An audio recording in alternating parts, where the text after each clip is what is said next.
আসসালামু আলাইকুম ভিউয়ার্স। শুক্রবারে ছোট্ট একটা ভিডিও নিয়ে আসলাম নামাজের শেষে। এখানে সবাই দেখেন না কি খুব মাস্তিতে আছে।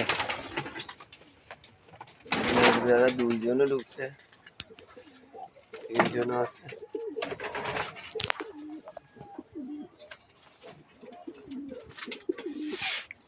গিরিজের বেড়াতে গেল, বেড়ায় আইসে এই একটু আগে খুবই নামছে।